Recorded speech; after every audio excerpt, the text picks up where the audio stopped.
Per fortuna che non ce li siamo trovati davanti, perché può capitare di tutto quando ti incontri un ladro che sta all'interno della tua casa. Quindi prevale anche un po' il sollievo, forse. Certo.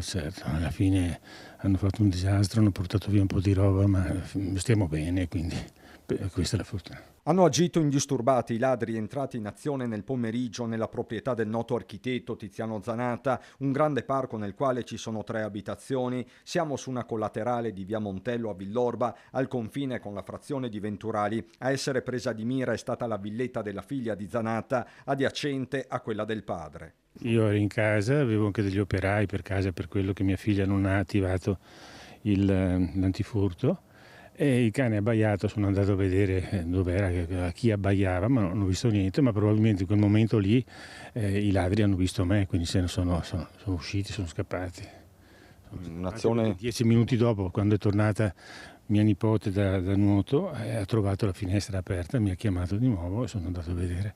La casa è sottosopra, all'appello mancano alcuni gioielli e monili, copione simile a quello che si ripete poco distante nell'abitazione di un altro volto noto, il legale Mauro Zanatta. Qui i ladri sono entrati dalla finestra del bagno dopo averla scassinata con un piede di porco. Ieri non c'erano le auto, per cui probabilmente hanno pensato che eravamo via tutti.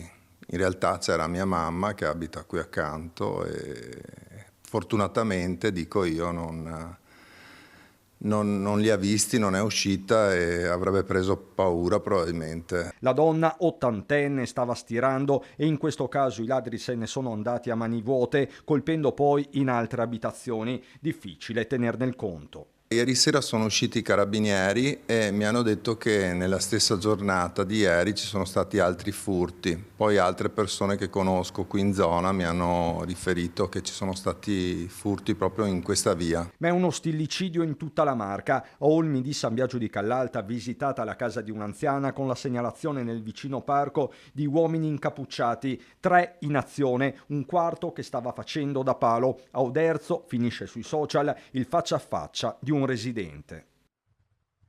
Non so se li vedete, ma quelli sono i ladri con le pile in mezzo al campo. Bene. A Fara di Soligo il sindaco Mattia Perencin corre ai ripari con un vademecum, troppi gli episodi anche nel quartier del Piave, compresi Pieve e Sernaglia. I consigli sono quelli di sempre: illuminare le case, collaborare con il 112, per il resto la speranza di tutti è soltanto una. Che vengano presi ma messi dentro per un bel po', non per 5 giorni o per 2 giorni. Sarebbe il minimo, diciamo. Sì, siamo al minimo. Poi ho sentito che ci sono diverse case, ieri sera sono passati su una decina di case qua della borgata, e quindi no. E 10 giorni fa sono passati a Povegliano, quindi questi qua hanno base qua vicino e vanno tutte le sere, vanno fuori a divertirsi.